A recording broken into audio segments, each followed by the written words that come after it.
Hello and welcome to Transition to Hope. I'm Dr. Albert Spalding.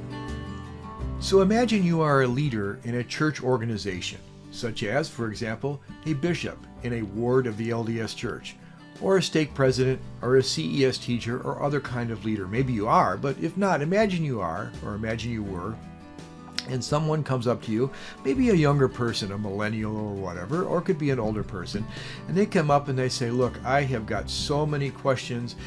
Every time I turn around, there's a new question about this religion that goes on my shelf, my sort of bookshelf, and it's about ready to collapse. What do? How do you sort that out? Well, those are the kinds of questions we're going to be asking and discussing in our Transition to Hope podcasts, starting with episode number 1, The Big Flip, in a nutshell. The LDS Church is not the only church organization that offers seminary classes for high school students. In my first 2 years of high school, I lived at a boarding school. It was a Roman Catholic preparatory seminary for boys who believed that they would be called into the Roman Catholic priesthood in the future. And as you might expect in any kind of a boarding school, especially high school boys, lots of rules. Rules about when to wake up, when to go to bed, what to eat, when to get dressed, what to wear, what kind of language was permissible, when to pray 7 times a day. And all of these rules were designed to sort of put us on the path toward the Roman Catholic priesthood. So this notion of rules would be very much a part of what it would take in order to become fully recognized as a Roman Catholic priest. The challenge was that the rules were so tight that it was pretty obvious nobody was going to follow all the rules all the time. And nobody did, myself included. And that also kind of resulted in kind of a strange phenomenon, because when one of us would quit the seminary, sometimes the person who quits the seminary, when they leave and they don't have all those rules, they kind of go crazy. And they kind of enjoy and maybe even over-enjoy the newfound freedom.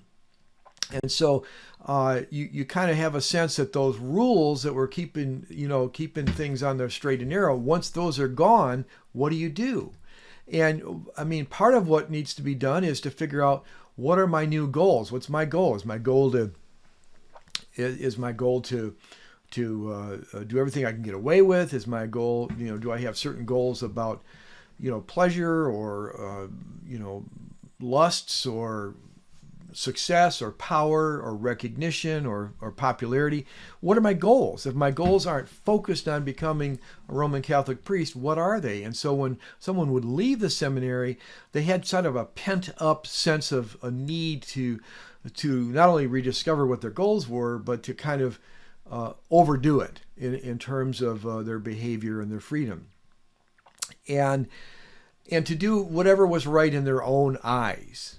And that's not unlike what we find even in the Bible. In the book of Judges, the last verse of the book of Judges is kind of the thesis statement for the entire book. And it was, in those days, there was no king in Israel. Every man did that which was right in his own eyes.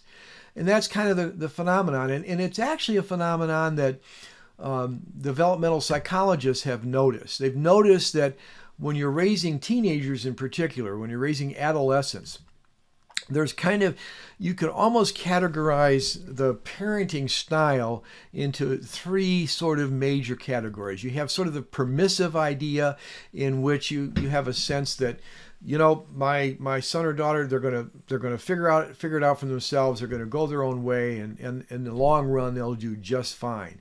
And then you have the other end, which is kind of authoritarian, and it's kind of like the seminary. It's let's clamp down. Let's keep those rules tight, and the sort of pathway quite narrow. And then there's something developmental psychologists have called authoritative, and that's a more of a negotiated, communicative, much warmer than the authoritarian, but certainly much more stable than the permissive parenting style.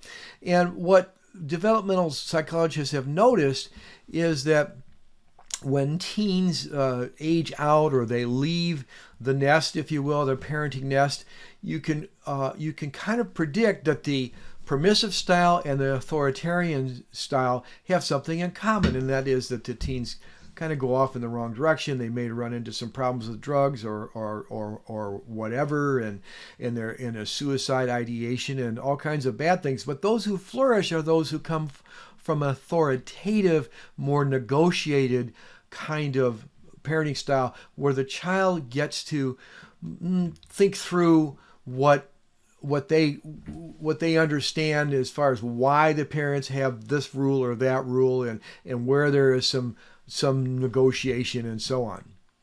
And so we like to think that most parenting under most circumstances drifts toward the authoritative style, and that's only some parents, and some parents at some times they go to either end, and they go to the authoritarian or the permissive.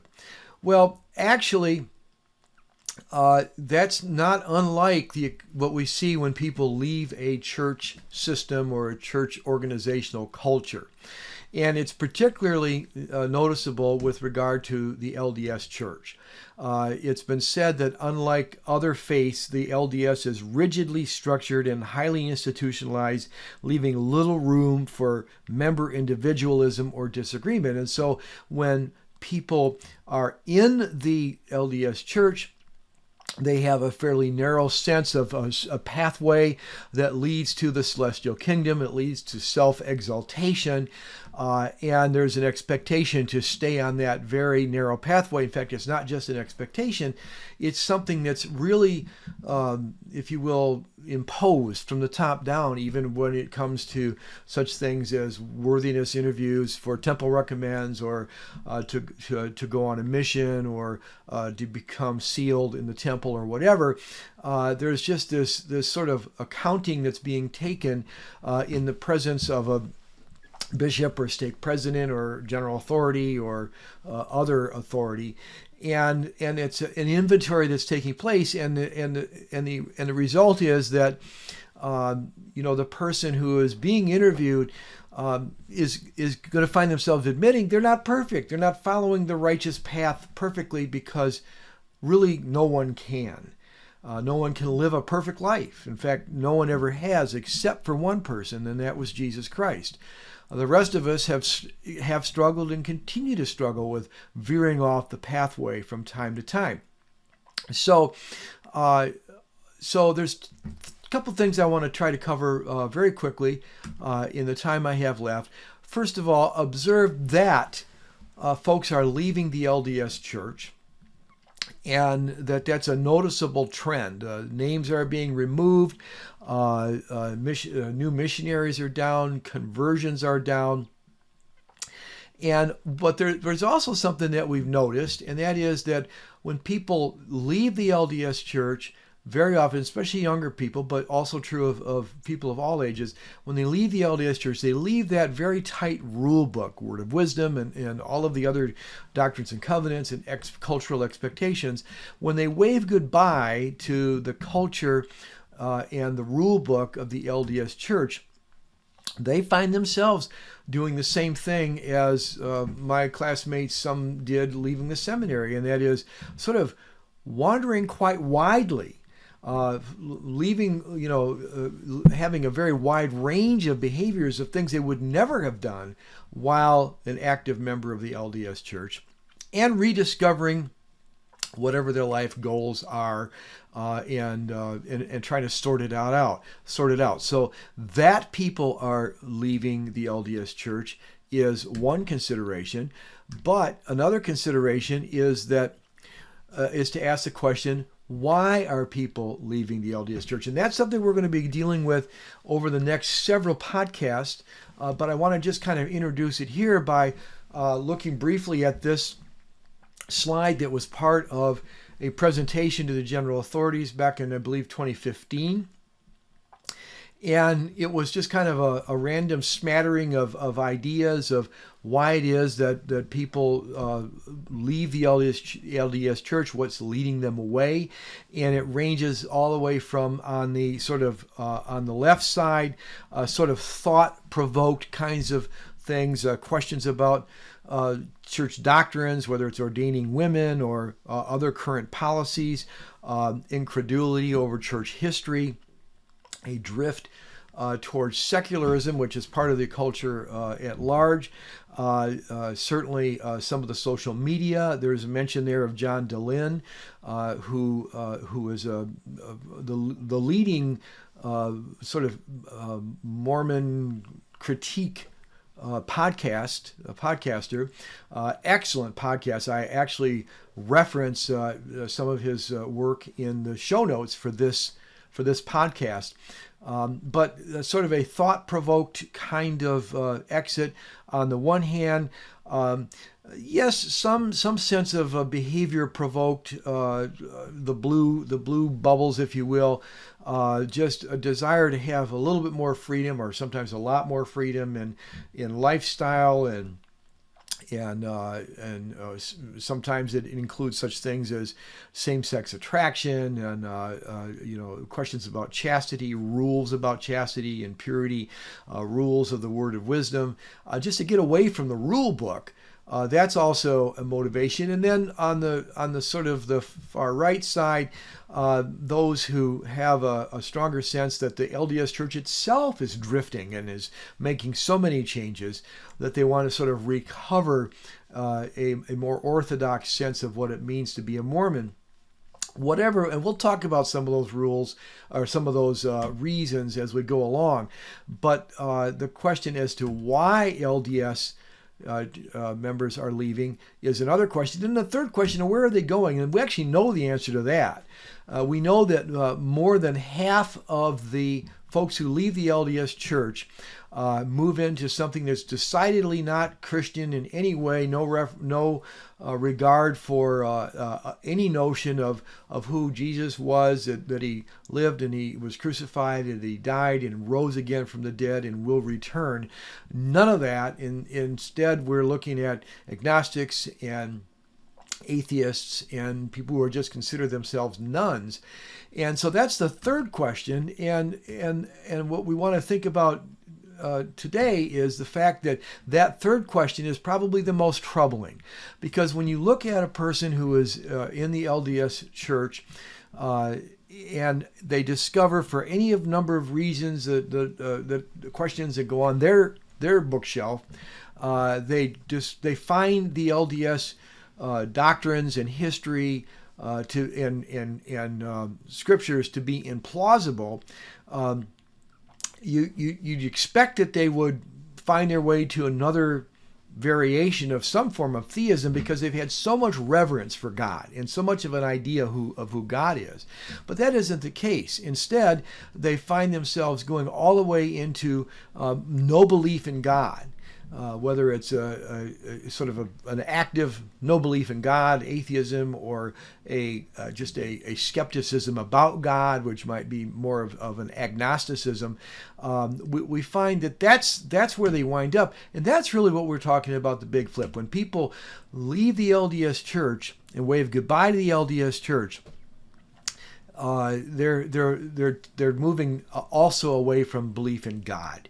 And that's really what we want to be thinking about in this series, in this set of podcasts. It's almost as if you put yourself back in the shoes of a bishop at a ward in the LDS Church, and a person comes up to them, a millennial or whoever, and they start expressing doubts. And how do we react to that? And that I really want to think about, because as we'll show next time in our next podcast, some of the general authorities have said, well, they're an apostate, wave goodbye and be done with it. Others are more thoughtful, and they're having in mind what's really in the best interest of this church member. Is it in the best interest to sort of stop their thinking, thought stopping with LDS talking points, or can we sort of nurture a truth-seeking kind of approach? And that's very much a part we'll begin talking about that next time, because our next podcast will be talking about truth-seeking. The one after that, we'll be talking about truth-telling. And then the one after that, we'll be talking about if God is God. And so that is the startup. This is our first in a series of podcasts. And this one is episode number 1, The Big Flip, in a nutshell. Thank you. This has been Transition to Hope with your host, Dr. Albert Spalding. We care deeply about folks who are experiencing a faith crisis, or who are trying to help a friend or fellow ward member sort through their shelf of questions. We want to be a positive and helpful resource for you. If you'd like to talk through your doubts, questions, or concerns in a safe and non-threatening dialogue, please reach out to us at our contact page at www.transitiontohope.org. You can also find show notes for today's podcast and other helpful information at our website. And if you'd care to donate to Transition to Hope, you can do so at the donate button. We'd love it if you would subscribe to our podcast and give us a rating. Meanwhile, we won't try to do your thinking for you, but we'd love to stand with you and be a resource for you as you seek coherent answers to life's big questions. Most of all, we care deeply about your faith journey.